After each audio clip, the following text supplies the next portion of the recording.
عليكم ورحمة الله وبركاته. في هذا أعزائي التلاميذ تلاميذ تالتة إعدادي، في هذا الفيديو سنتحدث عن الهضم عند الإنسان، la digestion chez l'homme. Donc dans ce vidéo nous allons parler sur la digestion chez l'homme.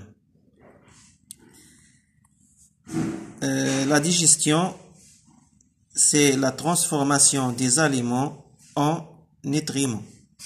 Cette transformation qui est associée à des processus chimiques et des processus physiques. إذن الهضم هو تحول الأغذية إلى مواد قيد. هذا التحول الذي يكون مصحوب بهضم ميكانيكي وهضم كيميائي. Donc, avant, nous allons parler sur l'appareil digestif. L'appareil digestif qui est formé par le tube digestif et les glandes qui sont associées à ce tube digestif. إذن الجهاز الهضمي عند الإنسان يتكون من أنبوب هضمي. هذا الأنبوب الهضمي يرتبط أيضا بغدد هضمية أو تساهم في عملية الهضم. الأنبوب الهضمي يبدأ الأنبوب الهضمي من الفم، ثم المريء، ثم المعدة، ثم المعي الدقيق، ثم المعي الغليظ لينتهي بالشرج.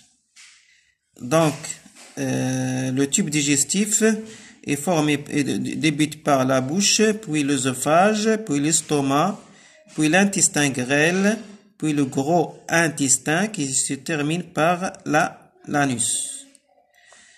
الغدد الملحقة، الغدد التي ترتبط بالأنبوب الهضمي هي الغدد اللعابية، les glandes salivaires، والكبد، le foie، الكبد نجد بالكبد المرارة، la vésicule biliaire، le foie، la vésicule biliaire، والبنكرياس، le pancréas.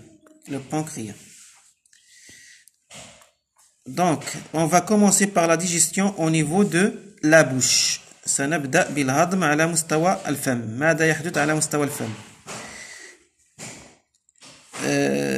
على مستوى الفم هناك هضم ميكانيكي وهضم كيميائي. الهضم الميكانيكي يتجلى في تحويل الأغذية إلى قطع صغيرة بعد عملية المضغ بواسطة الأسنان. تتحول الأغذية إلى قطع صغيرة. والهضم الكيميائي الذي يتجلى في تحويل النشا إلى مالتوز. يتحول النشا إلى مالتوز بواسطة أنزيم. هناك أنزيم يوجد في اللعاب يسمى بالنشواز اللعابي يحول النشا إلى مالتوز. Donc au niveau de la bouche, il y a la digestion mécanique qui se manifeste par la transformation des aliments en petits morceaux. Après la mastication avec les dents, les aliments se transforment en petits morceaux. Alors que il y a aussi la digestion chimique qui se manifeste par la transformation de l'amidon en maltose suite à l'action de l'amylase sur l'amidon, l'amylase salivaire qui existe dans la salive, qui réagit avec l'amidon pour le transformer en maltose. Après, le bol alimentaire va progresser vers l'œsophage,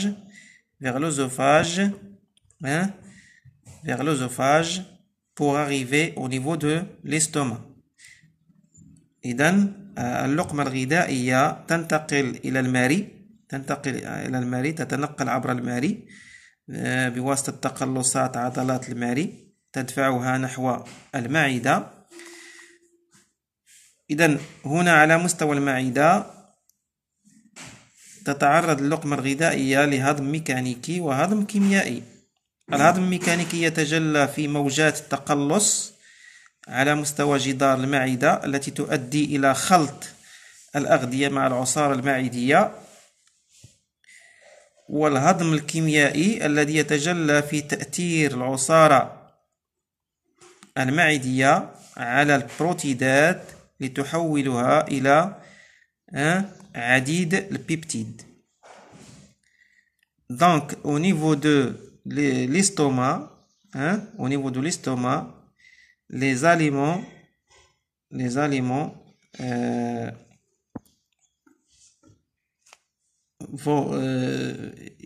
au niveau de l'estomac, il y a la digestion chimique et la digestion mécanique. La digestion mécanique se manifeste par le mélange des aliments avec le suc gastrique, qui a une action sur les protides, les transforme, le suc gastrique qui a une action sur les protides, les transforme en polypeptides.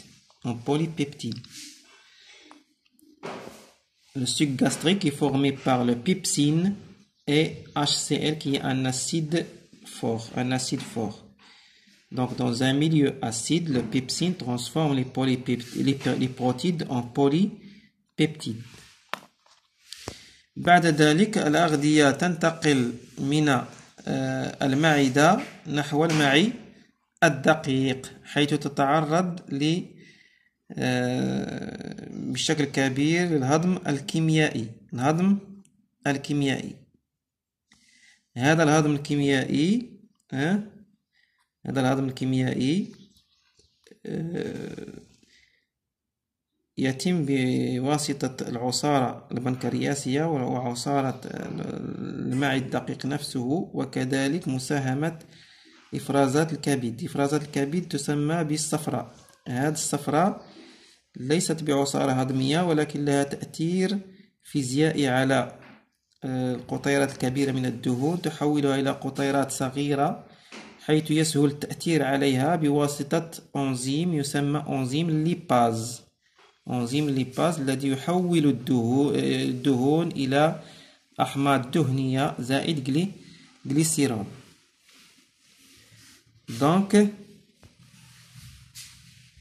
Donc la vésicule biliaire qui va sécréter la bile qui a une action physique sur les gouttelettes lipidiques qui les transforme en petites gouttelettes de telle façon à faciliter l'action de lipase sur les lipides pour les transformer en acide gras plus glycérol. Il y a aussi des sécrétions de pancréas, qui sont sucs pancréatiques, qui sont formés par le lipase qui transforme les lipides en acide gras plus glycérol. Il y a aussi l'amylase pancréatique qui transforme ce qui reste de l'amidon en maltose. Il y a aussi trypsine qui transforme ce qui reste en protides en polypeptides. Et il y a aussi le peptidase qui transforme les peptides et les protides en acide aminé. إذن العصارة البنكرياسية التي هي عصارة هضمية تحتوي على النشواز البنكرياسي الذي يحول النشا إلى مالتوز. هناك كذلك تريبسين الذي يحول البروتيد إلى عديد البيبتيد، وهناك كذلك البيبتيداز الذي يحول البروتيد وعديد البيبتيد إلى أحماض أمينية. Il y en a aussi des sécrétions de l'intestin grêle appelé suc intestinal. Ce suc intestinal qui est formé par le lipase, le peptidase, et il y a aussi le maltase qui transforme le maltose en glucose, le saccharose qui transforme le saccharose en glucose, et il y a aussi le lactase qui transforme le lactose en glucose. Donc, au niveau de l'intestin grêle, les aliments se transforment en glucose, acide aminé, acide gras plus glycérol, et au niveau de l'intestin grêle se trouvent aussi les sels minéraux, les vitamines et l'eau. Tous ces éléments constituent ce qu'on appelle les nutriments. Les nutriments. Ces éléments qui peuvent traverser la paroi intestinale pour arriver au niveau du sang. Pour arriver au niveau du sang. Ce qui reste passe vers le gros intestin. Ces éléments non digérés vont sortir finalement à travers l'anus. Vont sortir à travers l'anus. إذن على مستوى المعي الدقيق، المعي الدقيق هو الآخر له إفرازات تتجلى في وتسمى عصارة معوية. هذه العصارة المعوية التي هي الأخرى عصارة هضمية تتكون من ليباز الذي يحول الدهن إلى أحماض دهنية زي الجليسيرول، وبيبتيداز الذي يحول البروتيد وعديد البيبتيد إلى أحماض أمينية، وكذلك هناك المالتاز الذي يحول المالتوز إلى جليكوز، والسكراز الذي يحول السكروز إلى جليكوز، وكذلك هناك اللاكتاز الذي يحول اللاكتوز إلى جليكوز. إذا على مستوى المعي الدقيق الأغذية تتحول إلى مواد قيت، ما يسمى مواد قيت. هذه المواد القيت التي تستطيع اختراق جدار المعي الدقيق لتصل إلى الدم أو اللنف عبر خلال ظاهرة تسمى بظاهرة الامتصاص التي سنتحدث عنها فيما بعد.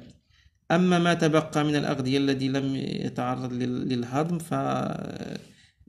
سيتخلص منه الجسم عبر الشرج أو فتحة الشرج. والسلام عليكم.